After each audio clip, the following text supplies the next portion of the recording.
नमस्कार, आप देख रहे हैं सुदर्शन न्यूज और मैं हूं शशि तुषार शर्मा। आज बहुत ही महत्वपूर्ण विषय पर हम बात करने जा रहे हैं। बात हम इस पर करने जा रहे हैं कि इस समाज के लिए देश बड़ा है या फिर धर्म, और सवाल ये भी कि हमारी सरकारें आखिर चाहती क्या हैं। सिर्फ वोट बैंक के लिए आप कुछ भी कर डालें क्योंकि आपका एकजुट होकर उनको वोट मिलता है, इसीलिए क्या आपके खिलाफ कोई एक्शन नहीं लिया जाएगा? ये किस तरीके का मैसेज पूरे देश को, पूरी दुनिया को देने की कोशिश की जा रही है? सवाल फिर से वही, क्या कानून व्यवस्था को अपने हाथ में लेना सही है? क्या छोटी से छोटी बात पर आगजनी, क्या छोटी से छोटी बात पर हंगामा, मार काट पर उतारू होना सही है? और सबसे बड़ा सवाल कि उसके बाद सरकारें सिर्फ वोट के लिए चुप क्यों रह जाती हैं?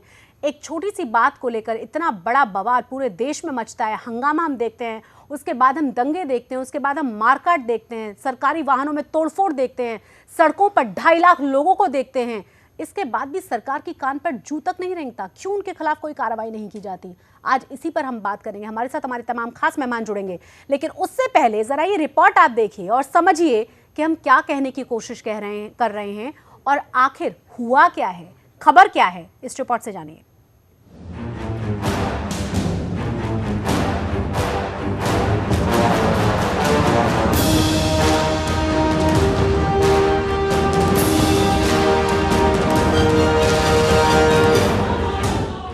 पश्चिम बंगाल के मालदा जिले में हिंदू महासभा के नेता कमलेश तिवारी के पैगंबर मोहम्मद के बारे में की गई टिप्पणी के विरोध में निकाले गए मुस्लिमों की रैली में रविवार को अचानक हिंसा भड़क उठी और हिंसा भी ऐसी भड़की कि करीब 2.5 लाख मुसलमानों ने नेशनल हाईवे नंबर 34 पर रैली निकाल दी। ये रैली धीरे धीरे हिंसक होने लगी और हिंसक भीड़ ने देखते देखते करीब 2 दर्जन गाड़ियों में आग लगा दी और मालदा जिले के कालियाचक पुलिस स्टेशन पर हमला कर दिया।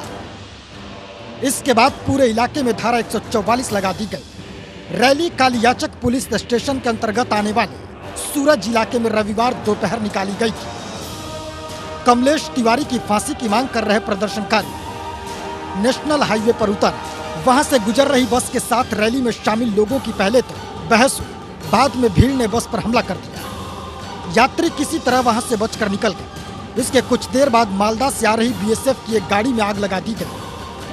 इसके बाद भीड़ पुलिस स्टेशन की ओर बढ़ी। थाने के कुछ हिस्सों में तोड़फोड़ की गई और बैरक वाले हिस्से में आग लगा दी गई। प्रत्यक्षदर्शियों के मुताबिक हमले से बचने के लिए पुलिस वाले थाने से निकलकर भाग गए। कई राउंड फायरिंग हुई और बम भी चलाए गए। गोलियां लगने से 2 लोग घायल हो गए। भीड़ ने कुछ घरों में लूटपाट भी की। इसके तुरंत बाद दुकानें बंद कर दी गई और इलाके में तनाव फैल गया। एसएसपी दिलीप हजरा और अभिषेक मोदी मौके पर पहुंचे। हालात संभालने के लिए रैपिड एक्शन फोर्स की टीम भी उनके साथ में थी। अब हम आपको बताते हैं कि क्या है पूरा मामला उस वक्त शुरू हुआ जब यूपी के कैबिनेट मंत्री आजम खान ने 29 नवंबर को राष्ट्रीय स्वयंसेवक संघ के बारे में कुछ आपत्तिजनक टिप्पणी की। रिपोर्ट्स के मुताबिक इसकी प्रतिक्रिया में कमलेश तिवारी ने बयान दिया। कुछ दिन तक उनका बयान सोशल मीडिया पर सर्कुलेट हुआ, जिसके बाद मुस्लिम धर्मगुरुओं का ध्यान इस ओर गया। बाद में तिवारी का बयान उर्दू मीडिया में भी छपा। बयान पर पहली प्रतिक्रिया 2 दिसंबर को आई, जब सहारनपुर के देवबंद में एक बड़ा प्रदर्शन हुआ। इसमें दारुल उलूम के स्टूडेंट शामिल हुए। मुसलमानों में फैले गुस्से के मद्देनजर तिवारी को 2 दिसंबर को अरेस्ट कर लिया गया। कमलेश तिवारी अभी जेल में है। शांति कायम करने के लिए मुख्यमंत्री अखिलेश यादव ने मुस्लिम धर्म गुरुओं के साथ बीते बुधवार अपने आवास पर मीटिंग भी की। मुख्यमंत्री ने आश्वासन दिया कि तिवारी के खिलाफ कड़ी से कड़ी कार्रवाई की जाए। लेकिन यही बात आकर अटक जाती है कि जिस तेजी से कमलेश तिवारी के खिलाफ एक्शन लिया गया, उतनी ही तेजी उन लोगों के खिलाफ क्यों नहीं दिखाई जा रही है जिन्होंने कानून का मजाक उड़ाते हुए लोगों और पुलिस के खिलाफ हिंसक रूप अपना लिया। इन सब को देखने के बाद कुछ सवाल उठते हैं कि आतंकी हमलों पर मुस्लिमों का क्यों नहीं होता कोई प्रदर्शन? आतंकी के जनाजे पर पहुंचे मुस्लिमों पर क्यों जारी नहीं होता कोई फतवा? ओसामा को समर्थन करने वाले जाकिर नाइक को भारत में समर्थन क्यों? कानून और संविधान को हाथ में लेने वाले मुसलमानों पर कब सख्त होंगी सरकारें? धर्म पर प्रदर्शन तो आतंकवाद पर क्यों नहीं? Bureau report, Sudarshan news. और इसी पर बातचीत के लिए हमारे साथ हमारे खास मेहमान जुड़ गए हैं। हमारे साथ हिंदू जागरण अभियान के संयोजक भी हैं जितेंद्र खुराना, आपका स्वागत है। और इसी के साथ हमारे साथ मुफ्ती एजाज भी हैं जो कि मुस्लिम धर्मगुरु हैं। आप दोनों का ही स्वागत है। शुरुआत में आपसे करना चाहूंगी मुफ्ती, मोहम्मद एजाज जी, सवाल अब ये है, जिस तरीके की हमने हंगामा देखा, पहला रिएक्शन क्या है आपका? आपको खबर पता चल गई, हुआ क्या ये भी पता चल गया, मामला आज भी तनावपूर्ण है, मंडे आज हो चुका है, आप अंदाज़ा लगाइए रविवार से पूरा मामला चल रहा है, धारा 144 अभी भी लगी हुई है। देखिए, ये मामला कोई नया नहीं है, तकरीबन पिछले 1 महीने से ये मामला चल रहा है और जिस तरीके की हरकत उसने की है कि उस हरकत के खिलाफ वो यकीनन जितना भी गुस्से का इजहार किया जाए मुसलमानों के लिए ये कम है। जाहिर है कि किसी के धार्मिक जज्बात से खिलवाड़ नहीं कर सकते आप। मुसलमानों का अपना पर्सनल अगर आप उसके कुछ कर दे, उसका नुकसान हो जाए तो वो तो बर्दाश्त कर लेंगे, लेकिन उसके धर्म पर अगर आप अटैक करेंगे, उसके साथ अगर गलत करेंगे तो वो कैसे भला बर्दाश्त किया जा सकता है? उसके लिए तो जो भी प्रोटेस्ट के तरीके हो सकते हैं, कानूनी तरीके जो भी हो सकते हैं प्रोटेस्ट के, सारे तरीके अख्तियार करने होंगे। अगर आप मेरे धर्म के खिलाफ बोले तो मैं गला काट सकता हूँ आपका। आप बोले, आप बोल करके दिखाएं, मैं वही पूछ आप बोल करके दिखाएं, अब मैं वही पूछ आप बोल करके दिखाएं। नहीं, मैं वही पूछ रही हूँ। आप क्या किसी के धर्म को आप बुरा कहेंगे यार? नहीं, धर्म के आधार पर क्या? नहीं, आप मुझे कह रहे हैं कि अगर मैं आपके धर्म के खिलाफ बोलूंगी तो आप यही मेरा गला काट देंगे? हम कुछ भी कर देंगे, हम अपने धर्म के लिए हम भी कागज फांसी पर चढ़ने को तैयार है। नहीं, धर्म कोई कानून नहीं है इस देश में। कानून ये है किसी के धर्म को बुरा करना कानून है। तो उसके बाद लोगों के घरों में लूटपाट करना, आपका कुरान कहता है कि लूटपाट करिए। तो ये क्या कहता है? कौन सा धर्म कहता है कि किसी के धर्म को बुरा कहिए? कौन सा धर्म कहता है किसी के धर्म को बुरा कहिए? मैंने पूछा, अगर धर्म के खिलाफ कोई कुछ बोलता है तो आप गला काट देंगे? धर्म के खिलाफ बोलने का कौन सा कानून राइट दे रहा है? कौन सा कानून हिंदुस्तान का कानून राइट दे रहा है उसको किसी के धर्म के खिलाफ बोलने का? जवाब दीजिए। यकीनन अगर उसका रिएक्शन होगा,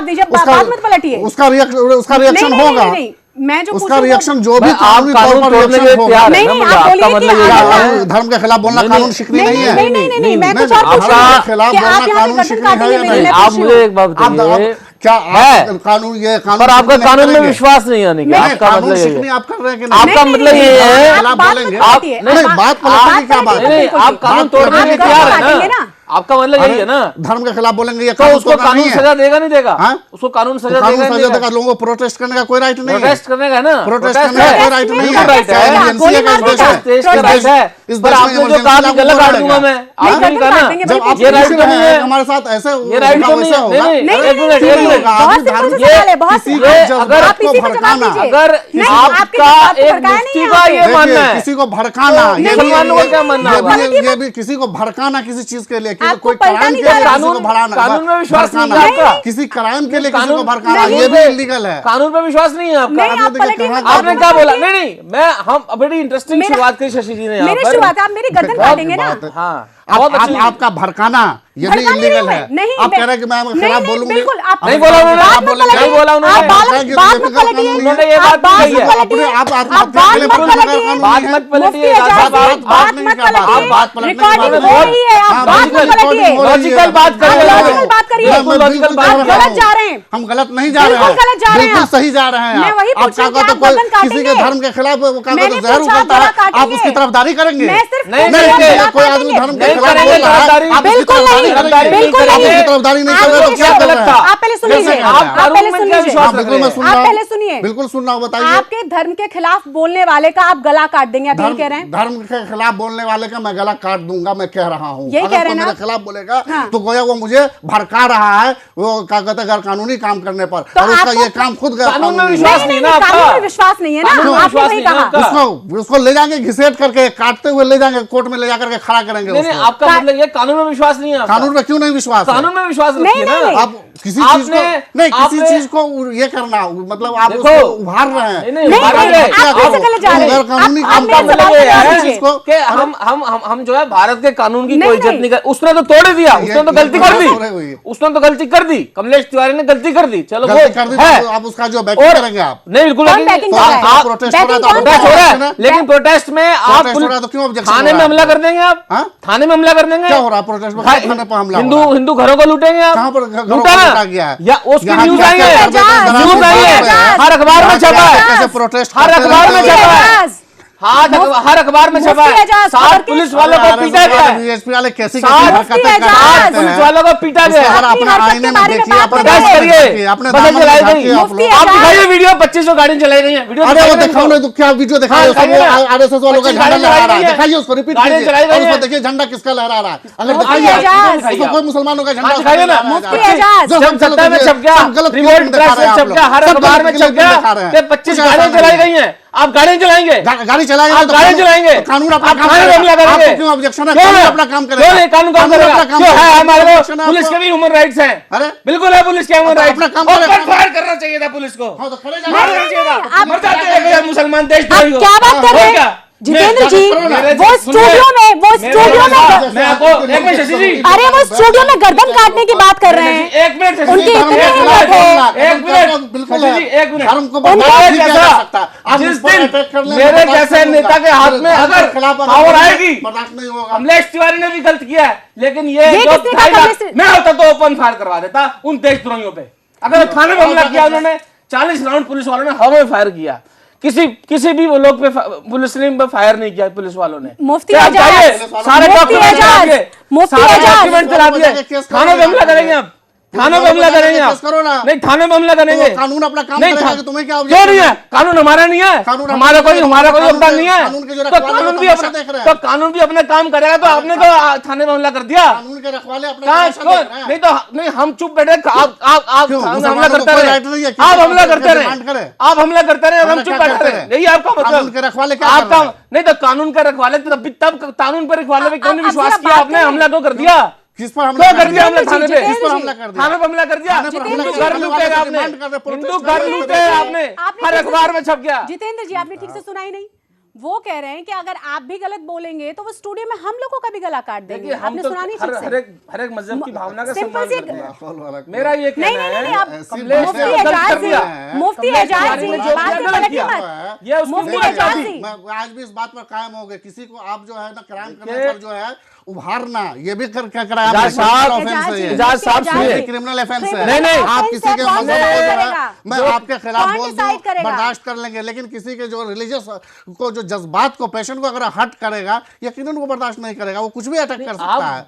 भारत के सामने संविधान में में बिठा क्या के- अटैक करेंगे? आप क्या अटैक सामने में करेंगे? बिठा आप करके भारत आप के- क्या गाली अटैक देंगे, करेंगे? वो मतलब यही बर्दाश्त है। कर लेंगे। नहीं उसने कैसे तो गलत कर बर्दाश्त दिया। आप जो आतंकवादी हमला हुआ इसके खिलाफ तो आप निकल कर नहीं आए, आप क्यों कहीं नहीं ऐसा आए? नहीं आए। सारी दुनिया उसके 2.5 खिलाफ सारी protest दुनिया को कर मत रही है, काउंट सब करिए, लोग अपनी यहाँ बात पर करिए। आप- 2.5 लाख लोग एजाज जब साहब, वहां सब इकट्ठे लोग हो ने- सकते एजाज हैं। साहब, सब आप लोग ही के की खिलाफ मेरी है। एक मिनट शशि जी, आप ही की मेरी डिबेट थी एजाज साहब यहाँ पे याकूब मेमन को फांसी देने के बाद, आप ही ने अरे इसी कहाँ चैनल का पे फिर कहाँ का इसी तुक्का कुर्सी क्यों पे आपने मार कहा रहा है? या मतलब नहीं भाई नहीं आप क्यों अपने दामन में क्यों झांका नहीं है? करो जरा सा। उसने आपने ये क्या बातें बोला? बात में RSS आपने वाले ये किस तरीके कहा, का प्रोटेस्ट करते आपने हैं, कहा कि ये किस वो तरह से ABP देशद्रोही वाले तो क्या था हरकतें पर वो करते मुस्लिम रहते हैं। रहेगा। जरा आपने उसको बोला, देखो। आप ही ने और बोला देखा तो वो कि खिलाफ याकूब बोलेगा। मेमन जो है देशद्रोही तो रहा लेकिन मुस्लिम रहेगा, हम उसको वो दोनों, आपने कहा कि दोनों बातें अलग हैं, नहीं, आपने नहीं, ही बोला। नहीं, नहीं, जो नहीं। अलग बात है वो हाँ, अलग बात तो है, फिर उसको क्या है देशद्रोही इसमें? नहीं, यही तो बात हो, फिर देशद्रोही मुफ्ती क्या रह एजाज। गया? फिर आपने उसको क्या अलग किया मुफ्ती अपने से? एजाज, नहीं मैं समझ रही हूँ आपकी बात जितेंद्र जी। मुफ्ती एजाज, आप मुस्लिम कम्युनिटी को रिप्रेजेंट कर रहे हैं और यहाँ आप मैसेज देने की कोशिश कर रहे हैं कि कोई कुछ गलत करेगा हम उसकी गर्दन काट देंगे। आप क्या सुनाने की कोशिश कर रहे हैं? क्या वाकई में मुस्लिम कम्युनिटी को रिप्रेजेंट करते हैं? क्योंकि मुस्लिम तमाम जो लोग मैं हैं, भी अपनी इस बात पर कायम हूँ। नहीं आप अपनी बात पे कायम है वो मत बताइए मुझे। आप तमाम अपने धर्मगुरुओं से मिलिए, वो तमाम लोग जो बात करते हैं उसके बारे में बात करिए कि हाँ हमें कानून पे विश्वास है, अगर ऐसा कोई गलत करता है तो कानून के हिसाब से चीजों को डिसाइड किया जाना चाहिए। जो आप कह रहे हैं वही तो डिमांड हो रहा नहीं है नहीं वो डिमांड नहीं हो रहा है। नहीं हो रहा ना। आपने तो तमाम नहीं, बातें कह दी जो कहनी प्रोटेस्ट करिए। थी। एक छोटे से ब्रेक के लिए रुकना होगा अभी हम यहाँ पर, एक छोटे से लेकिन ब्रेक के लिए रुक आपने रहे हैं, थानों पे हमला कर दिया, थाना चला एक छोटे से दिया। ब्रेक के लिए रुकेंगे यहाँ पर। हमला नहीं किया हमने कभी। कहा-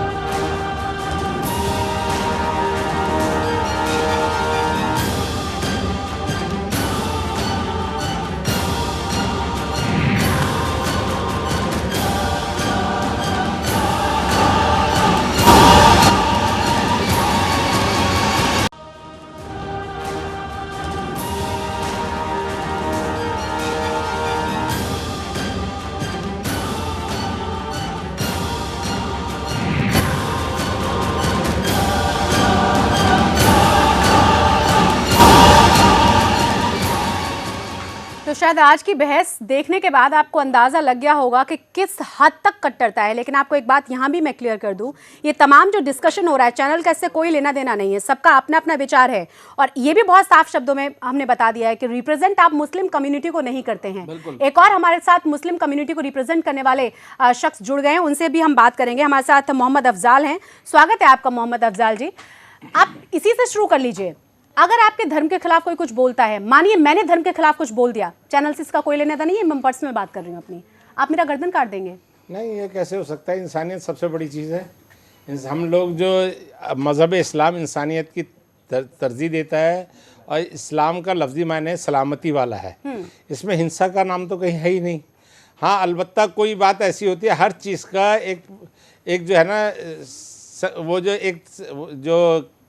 एक कानूनी प्रक्रिया है उससे गुजर के ही कोई चीज़ की जा सकती है। उससे पहले कोई आदमी किसी के ऊपर भी टिप्पणी भी नहीं कर तो सकता। आपको नहीं लगता कि इस तरह के लोग आपके धर्म को बजाय आगे ले जाने के, बजाय उसकी पॉजिटिविटी दिखाने के, चारों तरफ नेगेटिविटी फैला रहे हैं? चाहे वो 2.5 लाख लोग हों जो सड़कों पर उतर आए हों, जिन्होंने आगजनी की है, चाहे मुफ्ती एजाज साहब हों, वो कह रहे हैं कि हाँ आप धर्म के खिलाफ बोलेंगे, कानून के बारे में बाद में सोचा जाएगा, हम फांसी चढ़ जाएंगे, आपकी भी गर्दन उड़ा देंगे। लेकिन नहीं, ये बुरी बात है। नहीं, मज़हब इस्लाम देखिए, मौलाना मजहबी नहीं जज्बात नहीं, होता है। आपके मजहब से आपने जवाब देने दीजिए। साहब उन्हें सुन लेने दीजिए। आप सुनिएगा, एक आप मिनट। सुनिए हमारा पहले। अपना मानना है, मैं अपना साहब, मेरा मानना आप है, देखिए, मैं सुन लिया उनके बाद मैंने। बोलिएगा, आप भी बात बोलिएगा। सुन लिया आप मैंने। मुफ्ती साहब हैं, मेरे बड़े हैं, समझदार आदमी है, लेकिन एक बात हमेशा याद रखिए, मज़हब इस्लाम जो है ना वो टॉलरेंस सिखाता है, हमें किस तरीके से व्यवहार करना है। हमें नबी करीम सल्लल्लाहु अलैहि वसल्लम पर, आपसे मैं पूछना चाहता हूँ, नबी करीम सल्लल्लाहु अलैहि वसल्लम पे एक बूढ़ी औरत लगातार उनके ऊपर खाक और गंदगी फेंक रही थी, फेंकती जाती थी, और एक दिन जब वो बीमार हो गई तो नबी करीम सल्लल्लाहु अलैहि वसल्लम ने पूछा आज उसने मेरे पे गंदगी क्यों नहीं फेंकी? तो क्या हुआ कि नबी करीम सल्लल्लाहु अलैहि वसल्लम उससे उसकी अयादत के लिए पहुंच गए कि भाई तुम्हारी तबीयत कैसी है। उस माँ से ये पूछने के लिए पहुंच गए। मुझे बड़ा दुख हुआ कि आज आप नजर नहीं आई। आप ये देखिए, ये हमारा कल्चर है, ये मजहब इस्लाम। मैं जवाब, मेरी बात सुनिए, ये आपका मजहबी अपना जज्बा है, हमारा अपना मजहबी नहीं, जज्बा है। आप दोनों मजहबी आपको मैं समझा रहा हूँ। मेरी बात सुनिए। मैं उस वाकया को और हदीस को मैं समझाता हूँ, आपको बता लीजिए। जो वाकया आप बता रहे हैं नबी करीम सल्लल्लाहु अलैहि वसल्लम का अपना निजी मामला कि उन्होंने कहाँ किन किन लोगों को कैसे कैसे माफ किया, वो एक अलग चीज है। लेकिन क्या उनके सहाबा किराम और उनके जो फॉलोवर थे, उनके सामने में कोई आदमी नबी करीम के सल्लल्लाहु अलैहि वसल्लम की शान में गुस्ताखी करे और वो खामोश बैठे रहेंगे? अगर कोई खामोश बैठा रहे तो आप जैसे लोग होंगे, हम जैसे लोग तो खामोश बैठने वाले नहीं है। कम से कम मजहब अगर हमारे ऊपर अटैक करे, हमारी कोई गर्दन काटे, हमारे बच्चों की गर्दन काटे, हम बर्दाश्त कर लेंगे। लेकिन हमारे रसूल पर कोई अटैक करेंगे, हमसे ये बर्दाश्त नहीं होगा। पता तो चले, और उसके लिए जो भी तरीके अटैक किया गया सकते हैं, खुदा ना खास्ता हमें ये तो पता चले, नाउजुबिल्लाह मिन्हा, वो तो उनको खुद भी नहीं पता तरीके से अटैक किया रसूल के ऊपर। आप मेरी बात सुनिए, अगर कोई बात है, देखिए मान लो ख़राब से ख़राब बात भी कहिए, क्या हमारा जज्बात क्या कहते हैं कि उसको अच्छी तरह से सुने, समझे और फिर उसके बाद जवाब दे। अगर पसंद नहीं आई तो आप ये कह सकते हैं मैडम आपकी, देखिए आपको अगर कोई मुसलमान से ये बात कहता है तब तो आप ये बात कह सकते हैं। अगर दूसरे मज़हब वाला वो इस बात को जानता ही नहीं है कि नबी करीम सल्लल्लाहु अलैहि वसल्लम की क्या हमारे अजमत है। देखिए मेरी बात सुनिए प्लीज मौलाना, एक बात सुनिए मौलाना, एक बात सुनिए मौलाना, एक बात सुनिए, एक अगर मेरी बात सुनिए, मैं जब कह रहा हूँ ना मेरी बात सुनिए, हजरत जी मेरी बात सुनिए। एक शख्स जो हमारे मजहब से ताल्लुक नहीं रखता और वो अगर कोई बात कहता है तो आप पहले उसको बताओ कि आप यहाँ गलत कह रही हैं और या आप ये गलत कह रहे हैं भाई साहब, आपको सच बात जो है वो ये है, और उसके बाद अगर वो गलत कहता है तब आपका अधिकार है कि नहीं ये बात तुम, इसका मतलब तुम बज़िद हो। देखो मेरी बात सुनो, बज़िद हो, क्योंकि जब एक शख्स को ये पता ही नहीं है और हम कहते हैं भाई हम किसी की गर्दन काट दें, तो ये मज़हब इस्लाम का ये कोई ऐसा कोई कॉन्सेप्ट नहीं है और मज़हब इस्लाम ऐसी कोई तालीम नहीं देता। और हम लोगों को इस तरह की बात करने से गुरेज करना चाहिए, बस मेरा ये मानना है, इससे दूर रहना चाहिए, इस तरह की बातें नहीं करनी चाहिए। मुसलमानों के जज्बात को सबसे पहले ये भी समझना मुसलमान चाहिए। मुसलमान के जज्बात देखिए, उनके मजहबी ऐसा है मुसलमान वैसे अगर गलत बोलते हैं उसके खिलाफ भी हम बोल रहे हैं, उसके खिलाफ भी हम बोल रहे हैं और यही चैनल पर आकर के बोल रहे हैं उसकी गर्दन काटने के लिए। उसकी गर्दन काट, अगर कोई ऐसा करेंगे हमारे मजहब के खिलाफ करेंगे, वैसी हो या कोई भी हो, आपका मजहब और बाकी के लोगों का मजहब ही नहीं है, क्यों किसी के मजहब के खिलाफ नहीं होना चाहिए। तो ओवैसी किसके मजहब के खिलाफ बोलता है? आपने नहीं सुना क्या उसको कभी? क्या बोले हैं वो? आपने सुना बोले नहीं? तो अगर बोले तो उसको भी कंडम किया गया। अच्छा, कंडेम ही करेंगे, उसकी गर्दन नहीं काटेंगे? क्यों वहाँ पर क्या कहते हैं, उसकी गर्दन काट सकते हैं, अगर कानून कहता है, जो मजहब इस्लाम का होता मान गलत है, गलत है। देखिए ये भी गलत है। हजरत जी गलत है। एक बात गलत है, सुनिए, हम सुनते हैं। मेरी एक बात सुनिए, जो मजहब इस्लाम का मानने वाला है और वो गलती कर रहा है, इसका मतलब जानबूझकर वो हरकत कर रहा है, तो इस उसके लिए तुम कोई भी सजा कहो और देखिए, उसको भी तुम नहीं दे हमारे सकते। मजहब में वो डायरेक्टली भी कहा as per गया है law। कि किसी भी मजहब देखिए, को उस बुरा पर नहीं भी- कहना मेरी बात सुनिए चाहिए, हजरत जी, किसी भी मजहब को उस गाली पर नहीं भी- दे सकते, किसी भी मजहब को हजरत बुरा जी, नहीं कह नहीं, मैं सकते। ये कह रहा हूँ, ये बात कोई सही भी है। मजहब को अगर कोई ये- बुरा कहता नहीं, है, ये बात वो गलत है। तो आप कानून हाथ में ले लेंगे, फिर से वही सवाल है, कानून तो हाथ में कानून नहीं हाथ में लिया ले जा लेंगे सकता। आप? ये हिंदुस्तान में सऊदी क्या? अरबिया लेकिन वाले ये भी जो कानून बुरा हाथ में कहने ले वालों लेते को हैं। कि आप बैकिंग सऊदी करेंगे? अरबिया वाले नहीं, भी बैकिंग कानून नहीं हाथ कर में रहे ले हैं, लेते हैं। कानून अपना काम उसने करेगा, गलत किया बैकिंग ना। क्यों अपना काम करेंगे? करेगा तो वहाँ भी कानून किया गलत अपना काम। बैकिंग वहाँ जो कौन कर रहा प्रोटेस्ट है? वहाँ जो प्रोटेस्ट हो रहा है वहाँ कानून को अपना काम करने दीजिए ना। तो कानून क्यों को आपका कहाँ ऑब्जेक्शन हो क्योंकि रहा है? वो देश के क्यों संविधान पे हमला है। ऑब्जेक्शन क्यों कर रहा है? वो देश के संविधान पे हमला अच्छा, है। प्रोटेस्ट करना देश के संविधान पे हमला थाना है। जलाया 25 ना, गाड़ियों को वाह भाई। जलाना थाना है। जला दिया। घरों में थाने लूटपाट जला दिया। करना। जिस वक्त ऐसा बाबरी सात मस्जिद पुलिस को वालों को शहीद मारा किया गया है, बुरी तरीके और से। जिस वक्त जो है उस वक्त 7 देश के पुलिस संविधान वालों को पे मारा हमला गया। नहीं हुआ है। नहीं, मैं अभी जिस मैं वक्त ये आप एक लोगों ने मिनट, इजाज़ साहब, बाबरी इजाज़ मस्जिद साहब, को शहीद एक सेकंड, करके एक कानून सेकंड, का उल्लंघन इजाज़ साहब, किया है, एक सेकंड, उस वक्त कानून का एक उल्लंघन नहीं सेकंड, हुआ, अरे कानून का आप- effect नहीं, नहीं हुआ। मुझे एक बात नहीं, पता नहीं, है, नहीं, आपने आप- नहीं मानना, मुझे पता है आपने नहीं देखिए मानना। हजरत जी, देखिए एक मिनट, मैं बताऊं, एक बात तो है इसमें जितेंद्र एक जी। बात और है कि जो ह्यूमन राइट्स की हम बात करते हैं, पुलिस वालों के क्या कोई ह्यूमन राइट्स नहीं नहीं नहीं, उनके होते? कोई ह्यूमन राइट्स वो क्या इंसान खाना नहीं है? जलाइए, गोली मारिए, देश का कानून बम एक फेंकिए। मिनट, देश का कानून ये अधिकार देता है हर व्यक्ति को कि उस पे जान पे बनी हो तो वो अपनी जान की हिफाजत करे। अब वो जब पुलिस वाले 7-8 पुलिस वाले जब पुलिस थाने में थे, उनको ऊपर से इजाजत नहीं मिली कि आप फायर करो, उन्होंने 40 राउंड फायर किया हवा में। वो चाहते पब्लिक में फायर कर सकते थे, अब वो उनके पास तो सैकड़ों राउंड होते हैं, वो अपने को बचा भी सकते थे और 1000, 2000, 3000 की हत्या भी कर सकते थे, अपने को बचा भी सकते थे। लेकिन एक तरीके से उन्होंने अपने ह्यूमन राइट्स का खुद उन्होंने जो है उनको नकारा, अपनी जान करी, उन्होंने किसी जनता को नहीं मारा। पूरे दस्तावेज जला दिए थाने के, 7 को बुरी तरीके से माना गया, थाना जला दिया गया, 25 गाड़ियां तो अलग जो फूकी, जो वहाँ जो लूटपाट जनता हुई की वो नहीं अलग थी, है। और हिंदू घरों में लूटपाट आपको अलग हंसी आ रही हुई। है इस पर? नहीं नहीं, इनको समझ नहीं आएगी। आ रही है। नहीं, अरे इनको नहीं सोचिए, मालूम। अपने दामन में नहीं, अपनी नहीं। तारीख से जल उठा इनको के नहीं देखिए मालूम, आप लोग। आपको इनको हंसी आ नहीं रही है इस मालूम। पर? ये तो आपको तो नहीं मानना नहीं ना आपने, आपको आपने हंसी आ रही मानना है नहीं। इस पर? कानूनी अब तरीके से ये है प्रोटेस्ट कर रहे कि थे। मैं, मेरी बात सुनिए, नेशनल ह्यूमन राइट्स कमीशन, भाई साहब सुनिए, नेशनल ह्यूमन राइट्स कमीशन एक बात सुनिए, मेरी बात पेटिशन सुनिए। पेटिशन मेरी को रेडी है। जिस वक्त जो नहीं, है- एक मिनट, एक मैं बात कंप्लीट कर दूं फिर आप बोलिएगा, 2 लाइनें बोलूंगा मैं।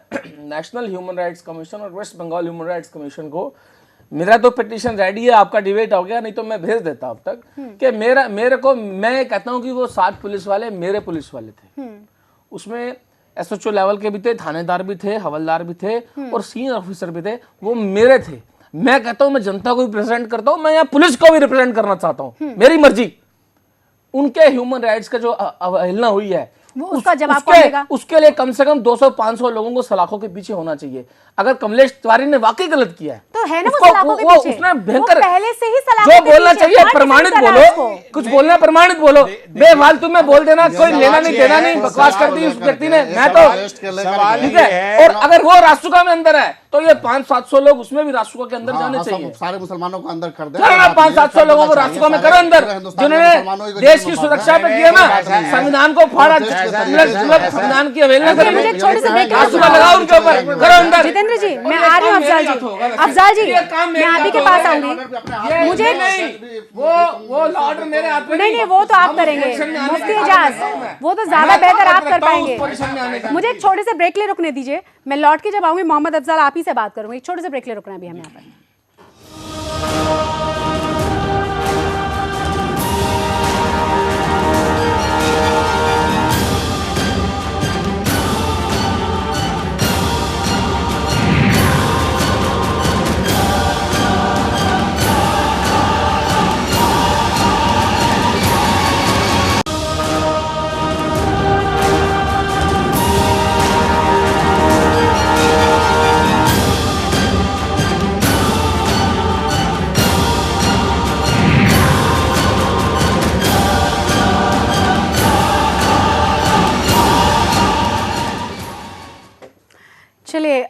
बहस बहुत ज़्यादा हो रही है और हिंदू मुस्लिम धर्म को लेकर जो बहस हम सुन रहे हैं और जिस तरह की बातें और जिस तरह की भाषा हम सुन रहे हैं, शायद बहुत अजीब लगे इस देश में रहते हुए कि यहाँ संविधान भी है, यहाँ कानून भी है, लेकिन कानून को शायद कई लोग हैं जिन्हें लगता है कि मानने की ज़रूरत नहीं है। उसके बाद उन्हें ऐसा महसूस होने लगता है कि शायद भड़काया जा रहा है। लेकिन फिर से सवाल वो कि अगर आपको भड़काया भी जा रहा है, माना आपको भड़काया जा रहा है, तो क्या कानून पर आपका विश्वास नहीं है? क्या आप इंतज़ार करें कि उसको सज़ा दिलवाएं, बजाय इसके कि खुद ही हंगामा करने के लिए बाहर निकल आए और गर्दन काटने पर उतारू हो जाएं?